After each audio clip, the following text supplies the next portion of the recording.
Todos saben que vivimos en una sociedad que avanza rápida, que no se detiene.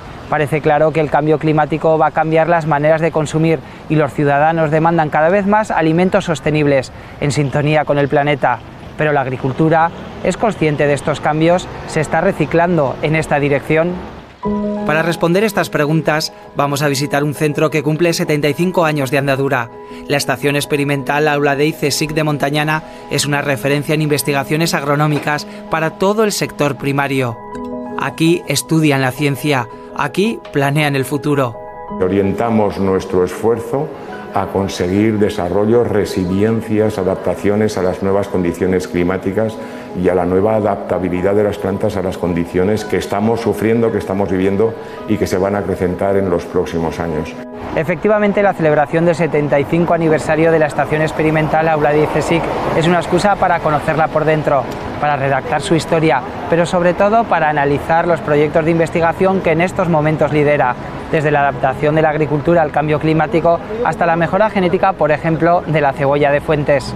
Un estudio basado en la obtención de semillas a través de esta técnica, la fecundación in vitro.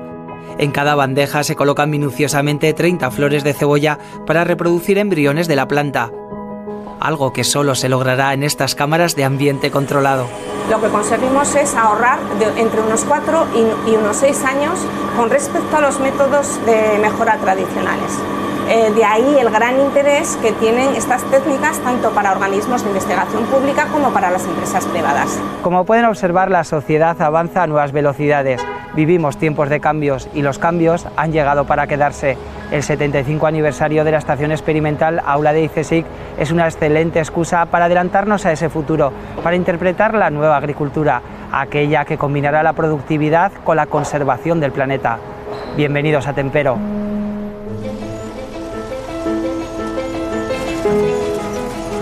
Aragón es una despensa de Europa, es decir, nuestros campos producen alimentos para 15 millones de personas.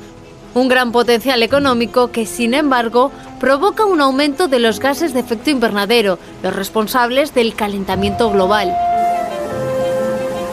Por ello, una de las líneas de investigación de la Estación Experimental Aula Dei CSIC es reducir esas emisiones. Jorge acude hoy a uno de los 7 campos de ensayo que analiza su departamento. Desde hace 15 años se evalúa cómo influye el manejo de la tierra para reducir la presencia de gases como el dióxido de carbono, el óxido nitroso o metano. Nos preguntamos qué labores agrarias tienen mayor impacto. Pues mira, el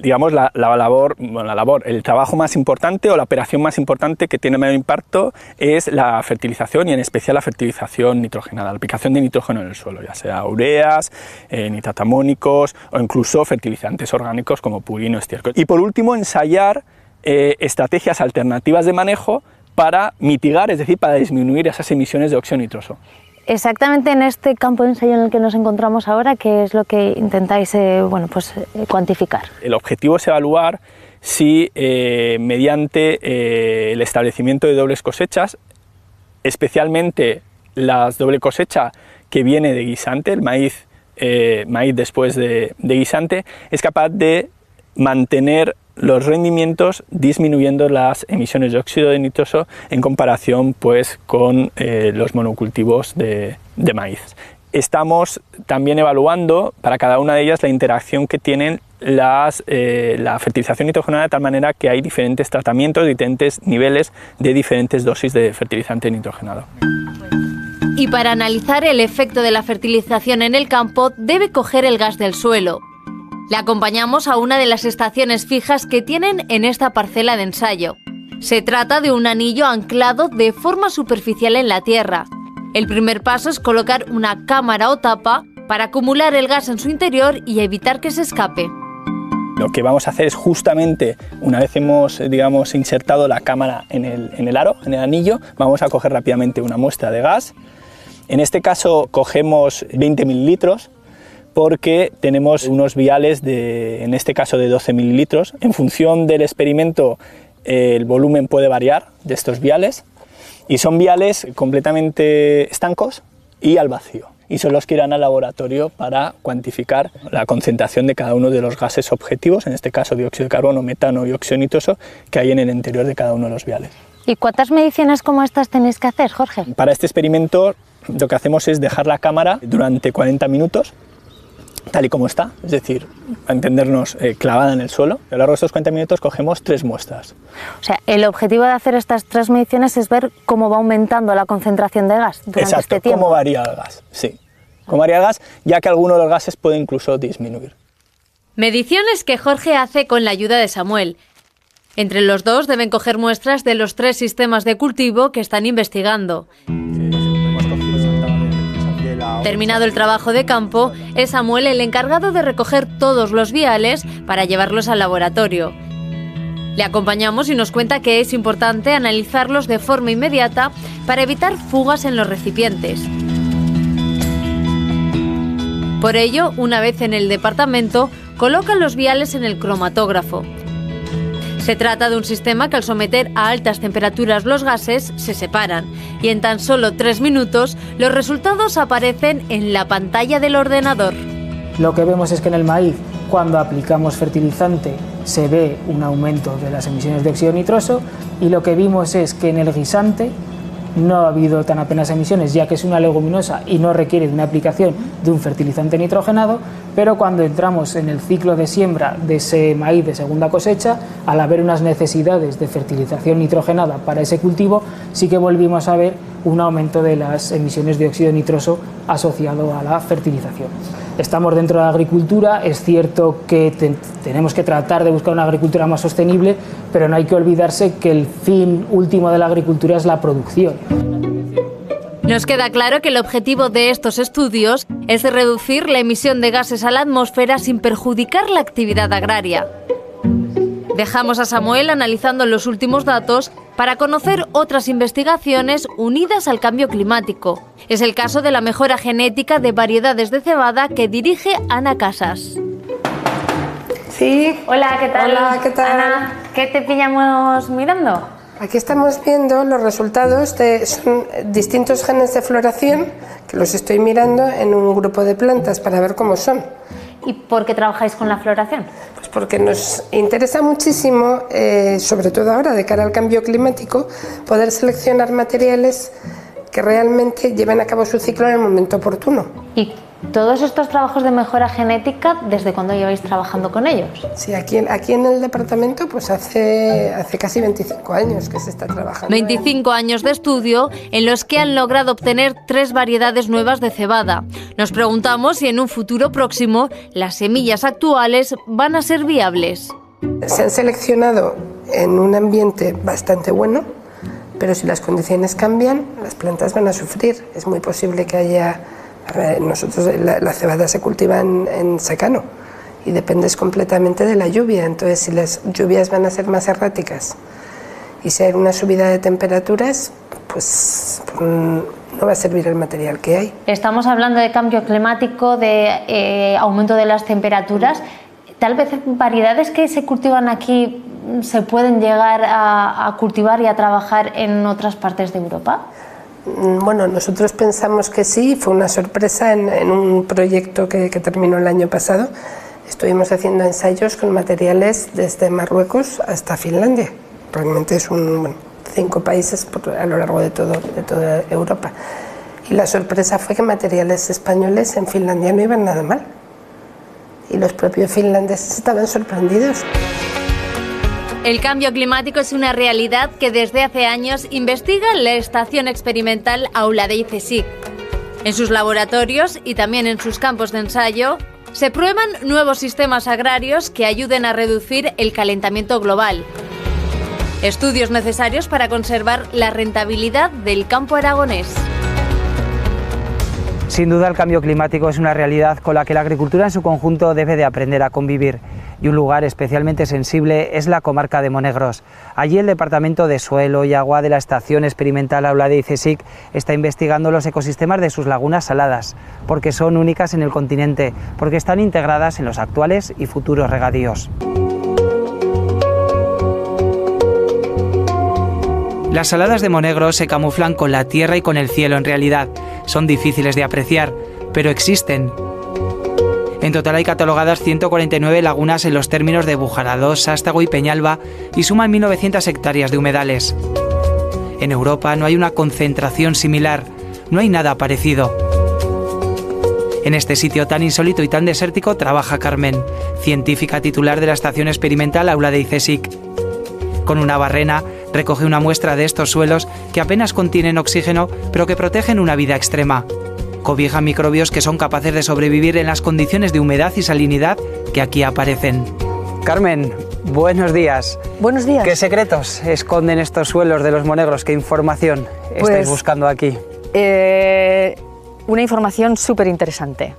Estos suelos son, como verás, el color blanco nos indica que tienen una cantidad de sal tremenda, son unos suelos hipersalinos y además con una cantidad de yeso enorme, que eso es típico del centro del Valle del Ebro, de los alrededores de Zaragoza, y además se inundan temporalmente, entonces tienen unas condiciones tan extremófilas y tan cerca de la agricultura, tan cerca de la población, que no podemos pasar sin estudiarlas. Y para poder encontrar toda esta información, ¿qué instrumentos, qué herramientas de trabajo estáis utilizando? Es una cámara muy sencilla, como la que puede usar un fontanero dentro de un tubo para ver un atasco, pero nosotros lo que grabamos es un vídeo que nos muestra el interior de un tubo que nosotros hemos pintado con unos colores y nos está indicando cómo quedan esos colores, cómo se han cambiado, cuánta cantidad queda de pintura, cuánta no, y eso nos va a informar, Y os informa de dos parámetros que son el hierro y el manganeso. Sí, aquí concretamente sí. ¿Esto qué información nos da de cara a la composición de los suelos y a los hábitats que vemos en superficie? Pues mira, estos suelos al tener tanta agua, que están siempre saturados en agua, y aunque no veamos ahora lámina porque ha sido una primavera seca, pues normalmente esta salada tiene muchísima agua, pues estos suelos no tienen oxígeno. Y el oxígeno es una cosa a la que estamos tan acostumbrados que parece mentira. Pues el hecho de que en los poros del suelo no haya oxígeno y haya solamente agua condiciona los bichos que viven en el suelo, pequeños, medianos y hasta las plantas. Por lo que te escucho, las saladas de Monegros son una joya ecológica que tenemos aquí dentro de Aragón. En Europa no hay nada igual. De hecho, el proyecto en el que estamos involucrados, hemos podido interesar a gente de Europa que está acostumbrada a otros ambientes que no tienen nada que ver con esto, y a gente del norte de África, que es donde esto se reproduce. Estamos más cerca del desierto en ese sentido y de condiciones desérticas y además extremas de salinidad, no solamente desérticas, que de otros compañeros nuestros y países europeos. Es muy difícil colaborar con científicos europeos en estos temas, muy difícil. En realidad, ecosistemas de esta naturaleza solo aparecen en desiertos africanos, de Australia o de Estados Unidos. A esta laguna en concreto, en Monegros se le conoce como la Salineta y es de las pocas de todo el complejo que tiene algo de agua durante todo el año. Abarca 23 hectáreas y supera el kilómetro de longitud. Carmen nos cuenta que la concentración de sal es hasta 10 veces superior a la del agua del mar. Es de las más cercanas al núcleo de Bujaraloz. De esta laguna, Carmen, se llegó a extraer sal hasta la década de los 60.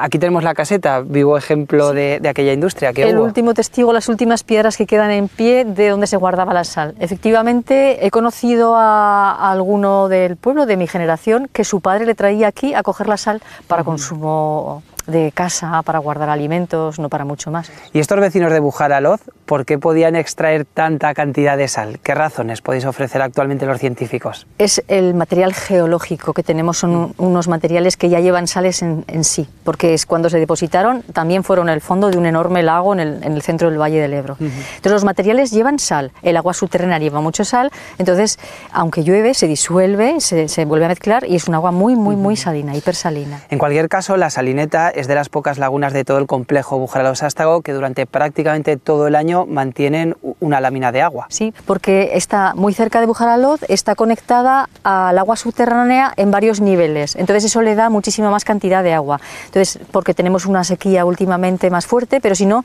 normalmente todo el año tiene agua. Ahora eso sí, centímetros, 15, 20, 10, 7... Y la orientación de la Salineta es la misma que la fuerza del Cierzo. Sí. Aquí el viento es un agente importantísimo en esta comarca de Monegros. Efectivamente, es uno de los factores formadores de estos fondos tan planos, solamente el viento los puede hacer.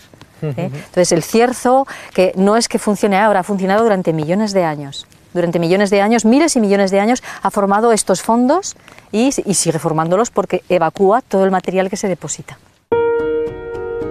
Precisamente por la fuerza del cierzo y sobre todo por la falta de oxígeno en el suelo, el 84% de la superficie de la laguna aparece desnuda de vegetación. Por ello, las pocas plantas que observamos son del todo singulares. En la playa más meridional germinan soaedas y salicornias, especies capaces de crecer en ambientes salinos y que van enrojeciendo a lo largo del verano. Además, Carmen nos quiere enseñar esta otra singularidad propia de ambientes extremos. Pues mira, esta planta se llama Artrocnemum macrostachyium, que es la planta perenne, está siempre todo el año. Ya ves que esto más verde claro es de este año, lo oscuro es del año pasado. Es la más tolerante a la salinidad. O sea, si donde está esta, sabes que hay una salinidad tremenda. Además, por lo que veo, sí que tiene una forma muy redondeada. Típicamente, toda la planta. Sí. Cuando crece, forma estas formas de la planta tan redondeada que desde el aire se ven muy típicos, muy típicos. Entonces, hay aquí y ya te tienes que ir a zonas costeras para encontrarla. Y por lo que veo ahí arriba, en la zona de los taludes, la vegetación ya cambia totalmente. Claro, Están sí. los espartales, zonas más esteparias. Sí, porque ya no llega el agua salina y ahí es donde se permite el crecimiento de... Bueno, y en la mano llevas una rosa del desierto, que no hay que decir que la hayas encontrado en el norte de África, que es de aquí, de los monegros, de estos saladares. Viene en las formaciones, en los terrenos geológicos, vienen con muchos cristales de yeso que se han formado a lo largo de miles de años hace millones de años, y que ahora están en la superficie porque las podemos ver en algunos de los taludes. Y bueno, esta es muy bonita, está muy, muy bien formada. Hay otras que no están tan formadas, pero son muy, muy frecuentes. Los cristales de yeso, formando rosas del desierto. Estamos en la Salineta, una de las lagunas más importantes de todo el conjunto. ¿Por qué la habéis elegido en este momento para estudiar y qué interés tiene de cara al futuro, sobre todo en su relación con el medio y con la agricultura, actividad fundamental en esta comarca? Está habiendo una transformación, lógicamente, que pasa del secano al regadío. Entonces, cuando se vaya produciendo esa transformación, el entorno va a cambiar y esta efectivamente se va a ver la más afectada porque es la primera, la más cercana al nuevo regadío. Entonces, las condiciones van a cambiar y nos interesa conocer cómo son los procesos en el suelo y cuáles los hábitats, cómo se distribuyen antes de la transformación, para luego poder tener una evolución, ver cómo evoluciona con las nuevas condiciones hídricas y de todo tipo, y después de la transformación, y veremos pues una gradación de condiciones.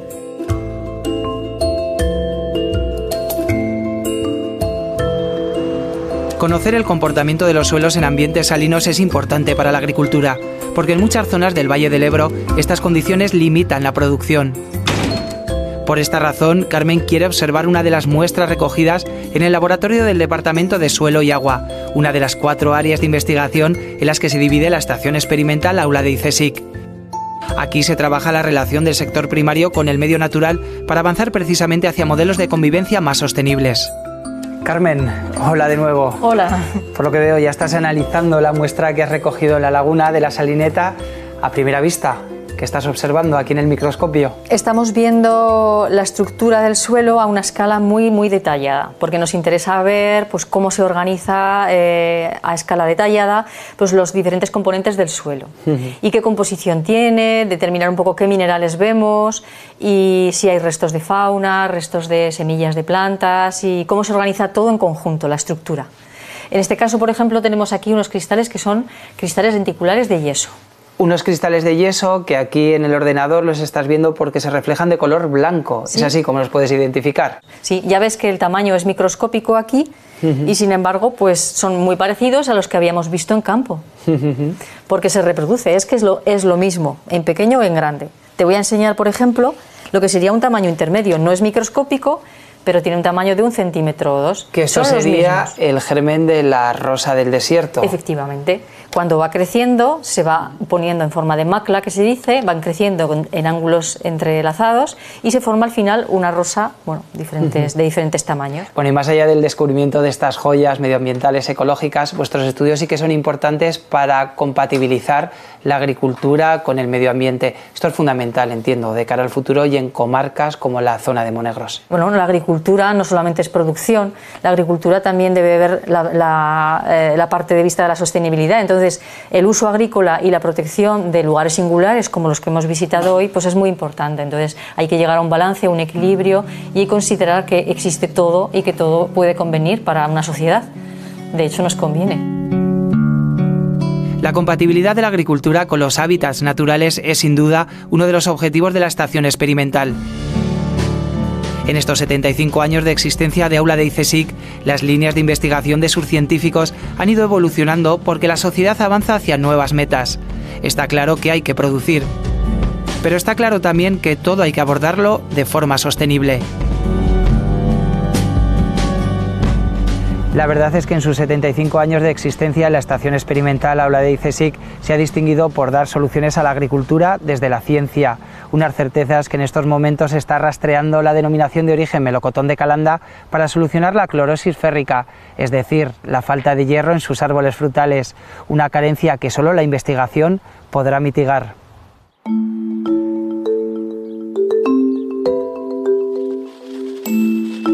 En la comarca del Bajo Aragón, los temporeros trabajan desde primera hora de la mañana en el embolsado del melocotón de Calanda.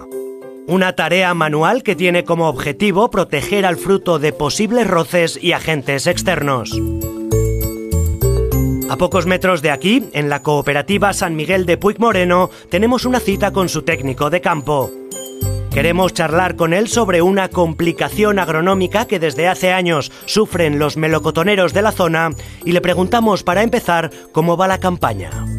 Pues ahora mismo estamos con la recolección del albaricoque, estamos en plena campaña, la producción podría ser mayor, pero las heladas primaverales sí que han mermado algo la cosecha. También estamos con la recolección del paraguayo y con la faena típica de esta zona, que es el embolse del melocotón. Pero como sabes, hoy nosotros no venimos a hablar de melocotones ni de paraguayos, sino de una enfermedad, de un problema que tienen las plantas aquí, que se llama clorosis férrica. ¿En qué consiste esta enfermedad? La clorosis férrica consiste en la carencia de hierro en las plantas, en este caso en los árboles frutales. Esto es debido a que el suelo retiene el hierro y las plantas no son capaces de absorberlo a través de las raíces a su sistema. ¿Y podemos conocer el problema en campo? Sí, vamos. Venga, pues. Nos acercamos con este ingeniero agrónomo de 24 años hasta una parcela de melocotoneros afectados por clorosis férrica. Pues esto sería una hoja típica con clorosis. La ausencia de hierro provoca una notable disminución de la producción y en estos árboles apenas han brotado algunos frutos.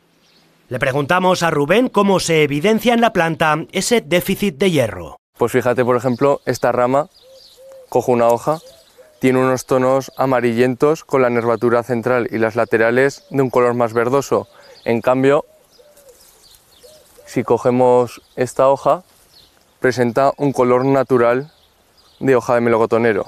Esta es la principal diferencia y cómo lo distinguimos nosotros los técnicos. O sea, esta es la sana y esta es la enferma, la que tiene clorosis férrica. Efectivamente. Y vemos que todos estos árboles están llenos de hojas enfermas. Efectivamente, todos estos árboles están enfermos, necesitan la absorción de hierro urgentemente. Y creo que estos suelos calizos, además, dificultan esa asunción del hierro por parte de las plantas, ¿no? Sí, efectivamente, Aragón, en concreto el Valle del Ebro, es una zona con alta caliza, superior al 20, con pH básicos entre 7 y 8 y con un clima semiárido. Todo eso dificulta que el árbol absorba correctamente el hierro del suelo.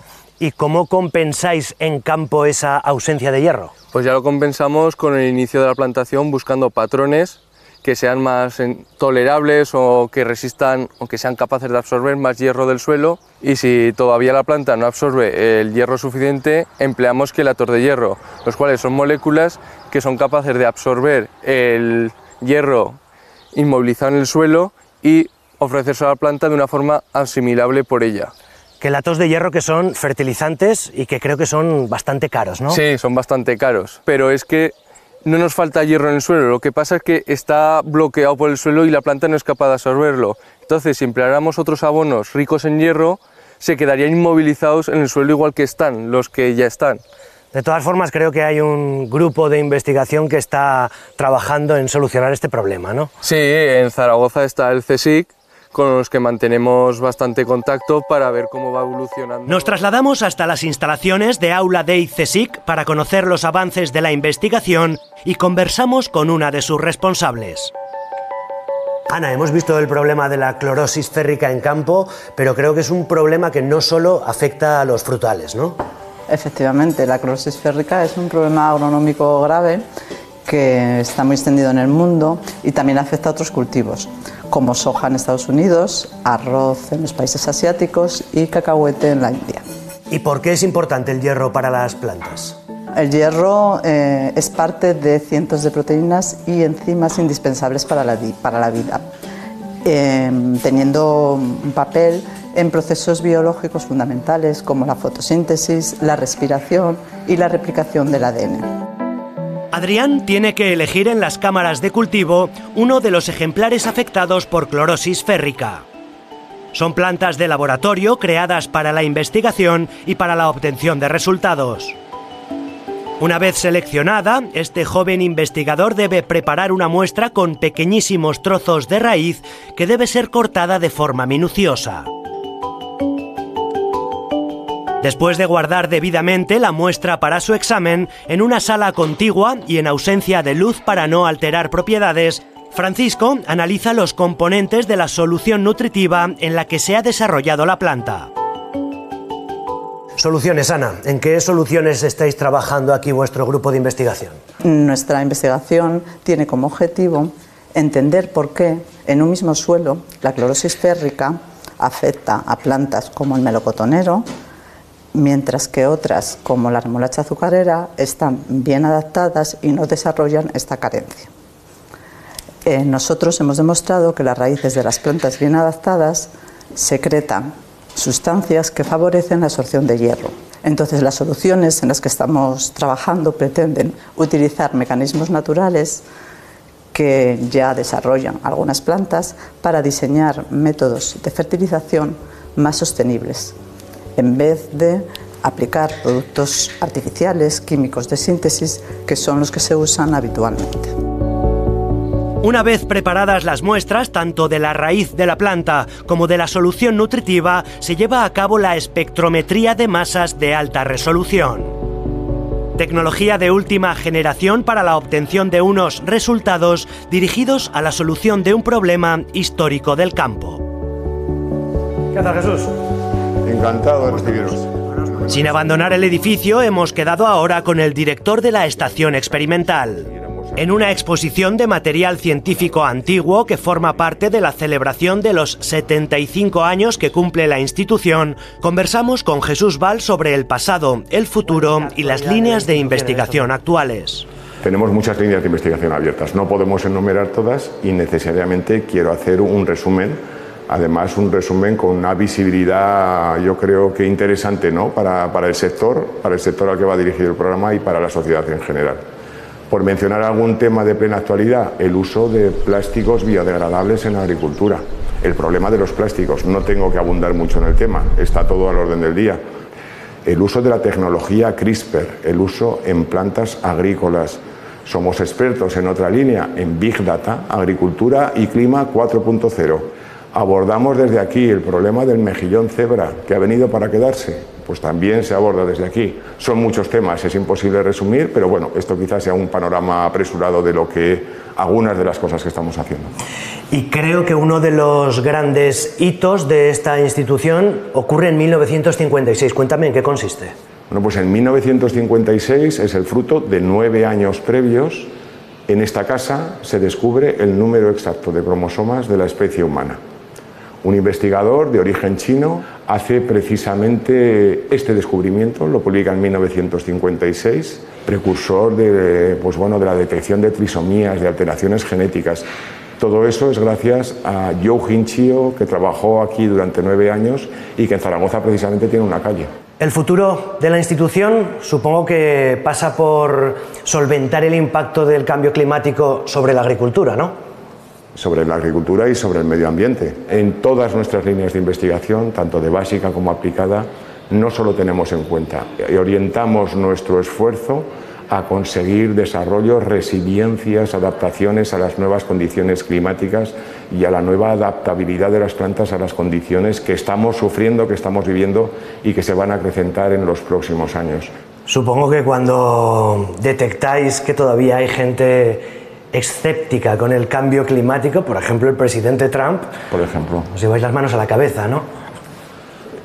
Es que los científicos, al menos yo lo he hecho una lucha personal. El cambio climático es un ejemplo, el más espectacular porque es el que tenemos encima, pero la proliferación de las pseudociencias, de las fake news científicas, la cantidad de aseveraciones que salen por redes sociales es demoledor. Es nuestra obligación no luchar contra eso, tenemos que contrarrestar con datos cuantitativos, con argumentos realmente bien basados, toda esa parafernalia de aseveraciones que no tienen ningún fundamento. Trump es uno de ellos y hay muchos otros ejemplos. Lo que pasa es que este es el que más estamos sufriendo y las consecuencias las va a pagar todo el planeta, las está pagando todo el planeta. Nos quedamos con el director visitando la exposición de material científico. Este equipo de aquí abajo... Microscopios, pHímetros, balanzas de precisión, son todos aparatos que han servido para las investigaciones llevadas a cabo en la estación experimental entre la década de los 40 y la de los 70. Una historia fascinante que desde sus inicios en 1944 habla fundamentalmente de ciencia aplicada a los ámbitos agrícola y medioambiental. La historia de la Estación Experimental de Aula Dei es fascinante porque aquí se descubrió, como acaban de escuchar, que los humanos tenemos 46 cromosomas, una certeza que es la base de las investigaciones en materia genética que tanto han progresado también en el terreno de las plantas. Gracias a la técnica de la fecundación in vitro, en este centro se puede mejorar la cebolla de Fuentes. Es la ciencia la que sigue al servicio del agricultor.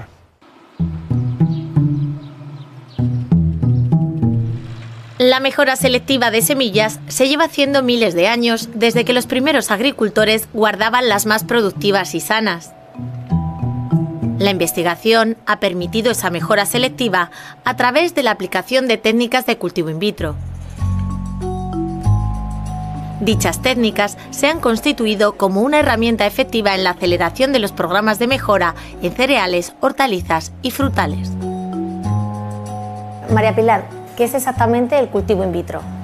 El cultivo in vitro es cultivar las plantas en vez de su ambiente natural en unas condiciones en las que controlamos tanto los medios nutritivos como las condiciones ambientales. Con los componentes que ponemos en el medio de cultivo podemos modificar el desarrollo normal que tendrían y así conseguir de tejidos, por ejemplo, que normalmente no darían embriones, pues conseguir embriones. Aquí en este laboratorio, en este departamento, sois especialistas en cebada y trigo, pero sí, creo que también trabajáis con otras especies, como es el caso de la cebolla. Sí, estamos trabajando también con cebolla de Fuentes. Hacemos el mismo proceso, pero en distintas especies.